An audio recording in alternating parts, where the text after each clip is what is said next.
Agência Internacional retira grau de investimento do Brasil.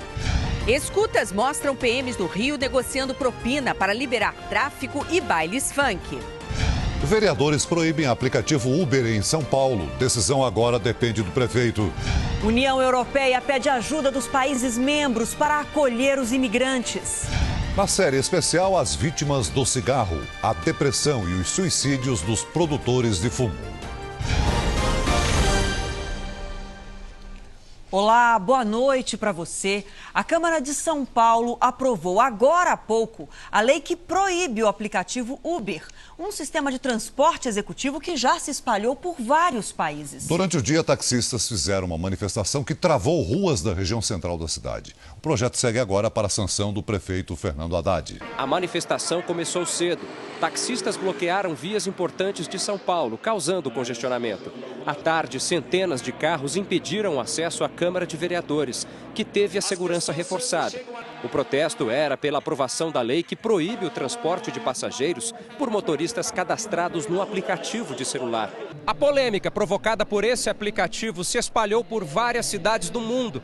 Em todas elas, e aqui não é diferente, os taxistas reclamam de concorrência desleal, de atividade clandestina. Há 2 meses, a proibição do aplicativo foi aprovada em primeira votação. Hoje, foram 43 votos contra o serviço. A lei passou com facilidade. É importante ressaltar que nós não somos contra a tecnologia, mas sim ao transporte irregular, clandestino, ilegal que eles estão promovendo. O porta-voz da empresa responsável pelo aplicativo acha que a questão está longe de ser resolvida. A gente viu uma emenda ser colocada pelo Poder Executivo que basicamente diz que quer discutir e ver como um novo tipo de transporte pode funcionar dentro da cidade. De qualquer jeito, o Uber continua funcionando aqui em São Paulo, porque agora o PL 349 vai para o prefeito e o prefeito vai sancionar ou não a lei. Escutas telefônicas revelam policiais militares negociando armas e falsas apreensões com um traficante no Rio de Janeiro. O homem já foi preso. Agora a investigação tenta descobrir a identidade dos PMs. A negociação envolve um dos traficantes mais perigosos da região metropolitana do Rio, Wallace Soalheiro, o Pichote. Eu já estou veterano, cascudo. Eu quero mais ficar em guerra, tá ligado? A gente tem a mesma visão de empresário. É mesmo. Os PMs que seriam do batalhão de São Gonçalo combinam até apreensões falsas. O policial também negocia a devolução de armas apreendidas por outros PMs. Na minha resposta, daquelas paradas que ficou lá, pau grande e 2 pequenas. Aí de volta, correu aí, quando você puder fazer aí, eu vou pagar na hora. Pichote foi preso em fevereiro, acusado de tráfico de drogas e homicídio. A polícia quer a ajuda de Pichote para saber quantos e quem são os policiais militares flagrados nas escutas telefônicas. O traficante recebeu oferta de delação premiada e redução da pena para apontar o nome dos envolvidos no esquema de corrupção. A quadrilha de Pichote estaria por trás de pelo menos 400 mortes. Se não houver repressão por parte da polícia, esses traficantes vão se criar ainda mais e não vão se inibir e com certeza vão continuar matando.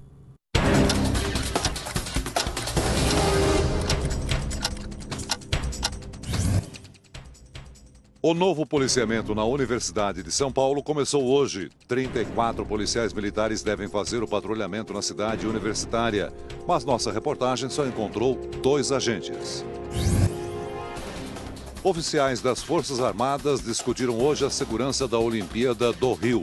O terrorismo foi um dos principais temas do encontro. 15 mil militares vão participar das operações durante os Jogos. Funcionários da Câmara dos Deputados fizeram protesto hoje contra a restrição nas roupas de trabalho. Uma proposta quer proibir saias curtas e decotes. O Brasil perdeu o selo de bom pagador da agência Standard & Poor's, o que aumenta a desconfiança dos investidores na economia brasileira. O ministro do Planejamento prometeu rever gastos dos programas de governo e sinalizou com a alta de imposto para o setor financeiro. O ministro do Planejamento chegou ao gabinete do senador Renan Calheiros, disposto a conquistar o apoio do PMDBista para um imposto de transição, para vigorar por tempo limitado. Nelson Barbosa prometeu a revisão completa das despesas de cada um dos programas de governo, a começar pelo Minha Casa Minha Vida. O Planalto cancelou o lançamento da terceira etapa do programa, prevista para amanhã, e já não confirma a meta de construir mais 3 milhões de casas, como prometido pela presidente Dilma. O dever de casa que deve ser feito é cortar despesa, extinguir ministérios, cortar cargos em comissão e só depois pensar em ampliar o espaço fiscal. O que o ministro não disse aos jornalistas é que o governo também estuda a hipótese de aumentar os impostos pagos pelos bancos e pelo setor financeiro em geral. Esta é a 4ª hipótese de arrecadação extra veiculada nas últimas semanas. O líder do governo no Senado diz que é hora de taxar o andar de cima. Nós estamos discutindo com alguns segmentos para avaliar se a gente não pode eventualmente tributar alguns segmentos. Financeiro, por exemplo. Já a ideia de aumento do imposto de renda foi bombardeada no Congresso. É de uma falta de inteligência inominável. No início da noite veio a notícia que o governo temia. O Brasil perdeu o selo de bom pagador dado pela agência Standard & Poor's e passou ao grau especulativo. O rebaixamento da nota aumenta a desconfiança na economia do Brasil e torna mais difícil a captação de recursos no exterior para as empresas e para o governo brasileiro. O governo brasileiro continua a honrar todos os seus compromissos, continua a honrar todos os seus contratos. As pessoas podem ficar tranquilas que isso é apenas uma avaliação de uma agência de risco, que é importante. Nós trabalhamos para ter sempre a melhor avaliação por parte do mercado e também por parte de todos os agentes da economia. E agora na série especial, as vítimas do cigarro. Nos Estados Unidos, a indústria paga mais de 200 bilhões de dólares em acordos judiciais para tratar a saúde dos fumantes. Aqui no Brasil, essa indústria nunca foi condenada. E os danos do cigarro vão muito além dos fumantes. As regiões produtoras de tabaco são as recordistas em suicídios no Brasil.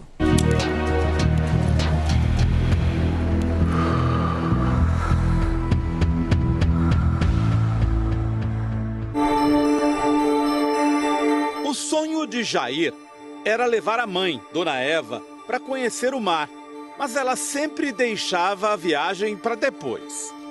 Fazia um ano que a mãe se aposentou, ela tinha muita vontade de conhecer a praia. Eu sempre dizia, eu queria ir, levar ela. Não, meu filho, vai. Eu não vou ir ainda, diz ela, mas no próximo ano eu vou junto contigo. Era de manhãzinha, numa sexta-feira, quando policiais apareceram de surpresa na propriedade em Vale do Sol. Traziam o mandado de um juiz para confiscar todo o tabaco que Dona Eva guardava neste galpão. Jair diz que ela não tinha dívidas em atraso com a fumageira Alliance One. Não devia nada, isso eu tenho notas lá. Na ação, a fumageira alegou quebra de contrato. Mas Dona Eva não teve direito de defesa. Eles humilharam ela, porque ela não devia nada. Durante a ação de confisco, Dona Eva protestou. Com a honra ofendida, ameaçou fazer o pior. Quando eu vim, que a minha irmã me avisou, eu vinha, já estava morta, enforcada ali. Em pé, enforcada em pé, se enforcou-se em pé, né? E em pé ela ficou, morreu em pé. Apesar do suicídio, a operação de confisco continuou por várias horas, como se nada tivesse acontecido. Continuaram tirando, saíram daqui 12 horas com 2 caminhões de fumo. Dona Eva tinha 62 anos de idade e uma longa história de produção de fumo, sempre para a mesma empresa. Às vezes a gente diz que tem que agradecer a Deus, mas eu não, eu tenho que agradecer a minha mãe. Eu tenho porque eu trabalhei e ela me deixou com condições. E ela está aí. Quando ela poderia viver, quando ela poderia, tinha condições, tiraram. A família foi à justiça pedir reparação pela morte de Dona Eva. O juiz negou. Ele voltou lá dentro, né, que a minha mãe era uma pessoa depressiva. Que até ela teria morrido, não disse que ela teria morrido de depressão, que ela tomava uns remédios lá, ele botou lá, que nunca tomou remédio nenhum. Porque a minha mãe não era uma pessoa depressiva. Pode ser um argumento falso, mas não é descabido nesta região do Rio Grande do Sul. Campeã nacional da produção de fumo e recordista brasileira de suicídios. Para isso, contribui a exposição aos venenos da lavoura e a nicotina, que causa a chamada doença da folha verde. Durante a colheita, as folhas úmidas do tabaco liberam grande quantidade de nicotina, absorvida através da pele. Para ti colher o fumo, tu tem que botar ele aqui debaixo do braço. Aquela nicotina, aquilo já está absorvendo aquele suor e aquilo tudo está penetrando na pele. A intoxicação tem consequências de curto prazo. Você já se sentiu mal alguma vez? Sim, isso dava tontura nas lavouras e... Tontura? O que mais? Tontura, dor de cabeça, né? Nem imagina a nicotina que tem uma mudinha. Já estamos fumando aqui. Já está fumando aqui. Para a indústria, a solução está numa vestimenta.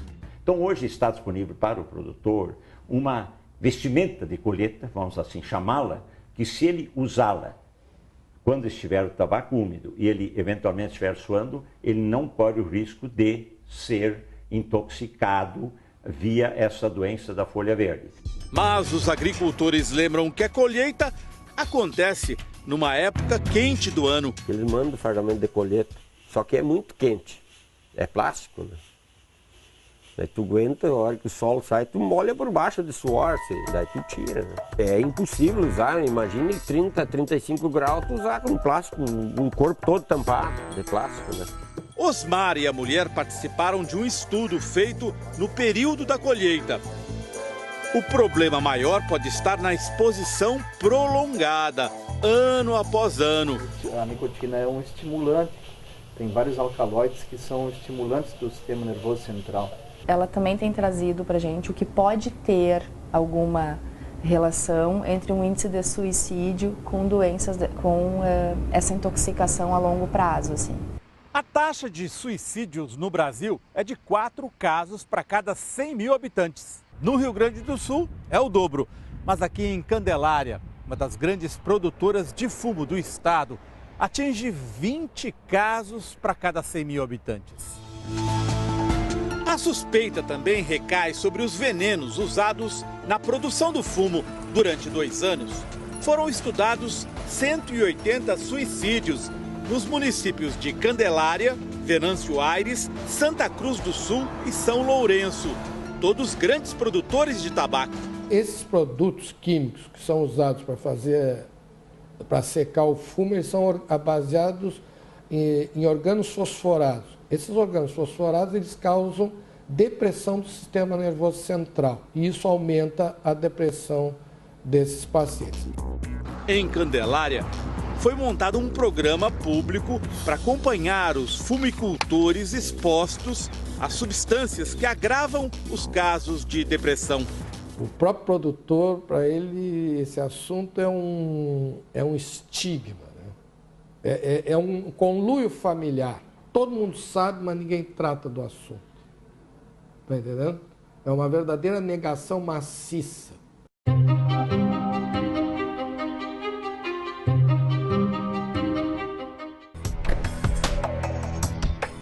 A sopa tóxica do campo vai parar nos cigarros.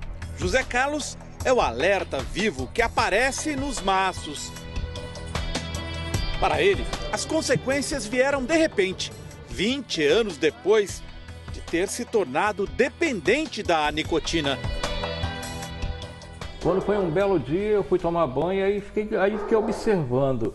Eu tomava banho, eu enxugava os 2 pés, ficava logo quentinho, assim que enxugasse, e o outro levava 1 ou 2 horas depois. Falei, ué, um pé frio, um quente? Foram várias consultas médicas até que veio o diagnóstico sombrio. Se eu te internar hoje, esse dedinho eu vou ter que amputar, porque ele está gangrenado. Assim, na lata. Na lata? Na lata. A doença foi avançando. Para evitar que chegasse ao estômago, os médicos decidiram amputar toda a perna direita. José Carlos mergulhou em depressão. Buscou socorro no cigarro.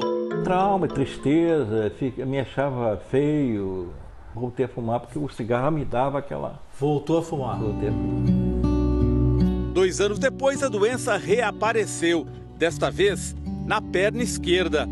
Hoje, ele sabe, não fosse o cigarro, poderia ter preservado as 2 pernas, apesar da doença, a tromboangeite obliterante. Ela cria trombos dentro da artéria com nicotina, impedindo a passagem sanguínea para a circulação, não leva o oxigênio para as células morrem. Se você tiver a tromboangeite obliterante e não pôr fumantes, você trata, ela se recupera. Como o Ministério da Saúde reconheceu nas embalagens que a doença dele foi causada pelo cigarro, José Carlos foi à justiça pedir indenização à fabricante dos cigarros que ele consumiu durante 2 décadas. A decisão do juiz, segundo ele, foi baseada no parecer de um perito que não era especialista na doença que ele teve e mais, foi indicado pela indústria. Aí o que ele botou na súmula dele? Que ele não poderia afirmar categoricamente que o que eu tive é uma tromboangeite obliterante por causa do cigarro.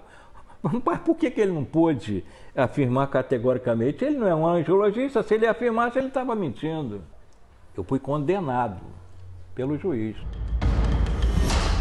Isso mesmo, José Carlos foi condenado, teve de pagar as custas do processo. Participou de um documentário que denuncia um fato. Nunca na história da justiça brasileira a indústria do cigarro foi condenada pelos danos causados aos fumantes. Um argumento é recorrente nas sentenças. O produto é lícito, então ele pode ser livremente comercializado, então a pessoa pode comprar e a empresa não pode ser responsabilizada. Só que essa premissa ela não vale para nenhum outro produto. Né? Vários produtos são legalizados e as empresas, quando esse produto causa dano para os seus consumidores, elas são responsabilizadas. José Carlos relembra que começou a fumar aos 15 anos, influenciado por uma propaganda que passava na TV.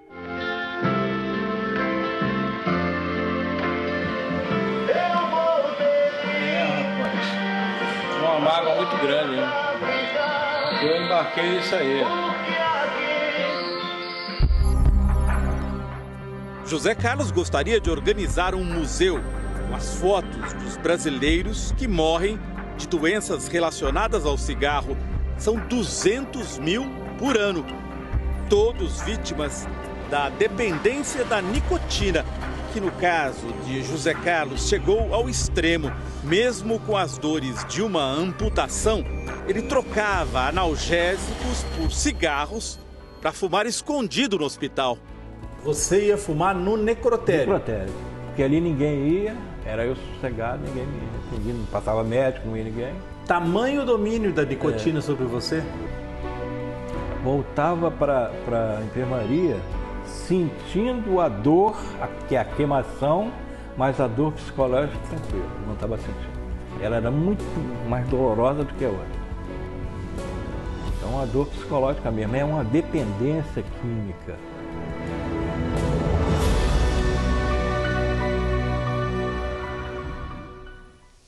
Veja ainda hoje, juiz da Lava Jato defende que condenados em segunda instância sejam presos. E a seguir, Elizabeth II é a monarca britânica há mais tempo no trono.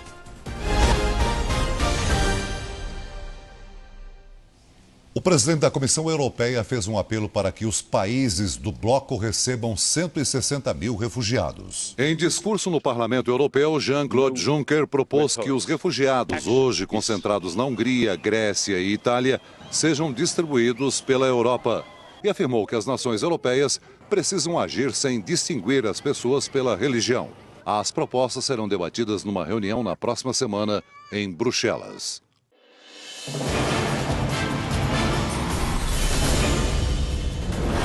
Elizabeth II se torna a monarca com o reinado mais longo da história britânica. Ela está no trono há 63 anos, 7 meses e 2 dias. Os sinos do Big Ben tocaram às 5h30 da tarde, horário exato em que a marca foi superada.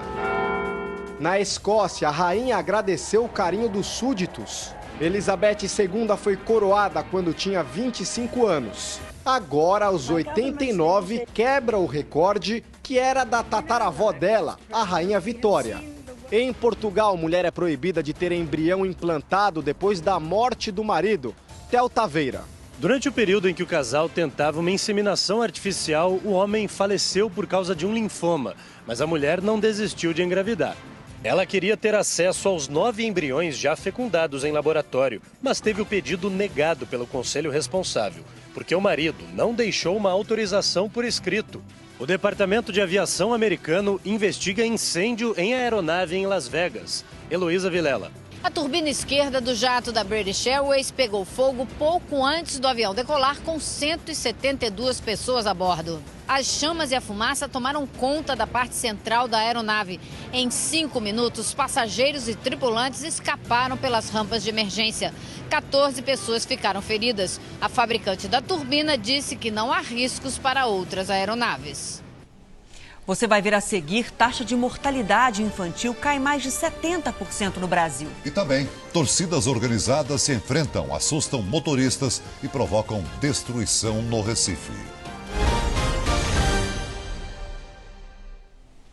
Violência e muita confusão no Recife depois de uma partida do Campeonato Brasileiro da Série B.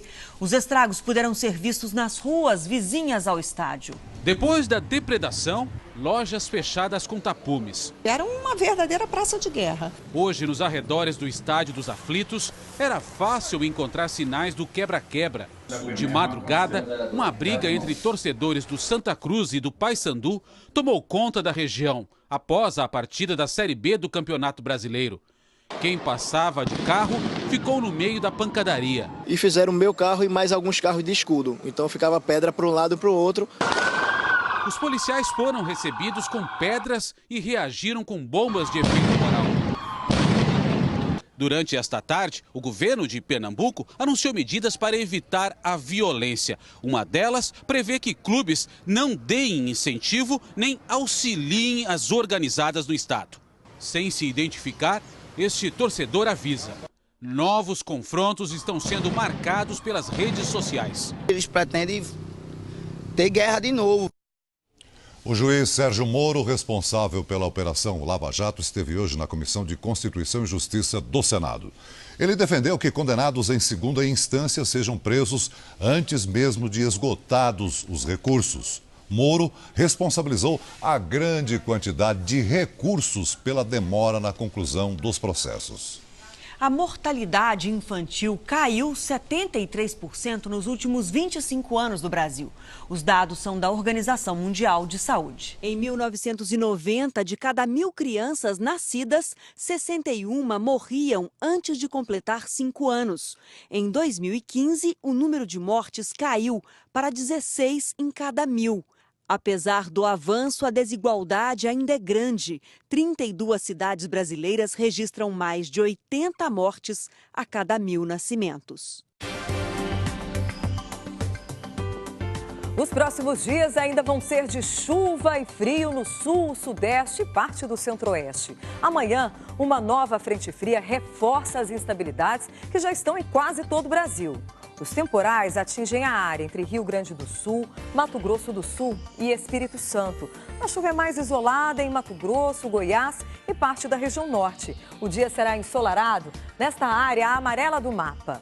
E pela primeira vez em quase 2 meses, a chuva conseguiu elevar o nível dos reservatórios do Sistema Cantareira. Foi uma chuva boa. Só em um dia, cerca de 45 milímetros. Mais do que a metade do que costuma chover no mês de setembro. O volume de água, enfim, conseguiu elevar o nível do Sistema Cantareira, mas foi pouco, de 15% para 15,4%. Há 44 dias, esse valor era de 18,9%. Estas são imagens feitas há 2 meses. E estas de hoje, do Sistema Cantareira. Nem dá para ver que mudou. Por isso, a situação segue crítica. A chuva dessa terça-feira foi volumosa. Caíram quase 4 bilhões de litros de água. É como se tivesse chovido o conteúdo de 2,6 bilhões de garrafas como esta. Mas com isso, não dá nem para sair do volume morto. Nos outros 5 sistemas que abastecem São Paulo, o nível também subiu. E pode se elevar ainda mais, já que a previsão é de chuva para os próximos dias em toda a região. Essa chuva acima da média é provocada pelo El Niño, que aquece as águas do Oceano Pacífico e muda a circulação dos ventos. Isso traz mais chuva para o sul e parte do sudeste do Brasil. E por causa deste fenômeno, neste ano, a primavera será bastante chuvosa. Em São Paulo ainda chove amanhã e a máxima é de 23. Em Rio Branco, 35 graus. Em Teresina, 37. Na região sul, faz frio e em Curitiba, temporais, com máxima de 20 graus. O Jornal da Record de hoje termina aqui. As reportagens desta edição você pode rever na íntegra no R7 Play. Fique agora com o Gugu e o teste da vida real, a reação de moradores de rua depois de uma transformação no visual. E a gente se encontra amanhã aqui no JR. Uma ótima noite para você. Boa noite e até amanhã.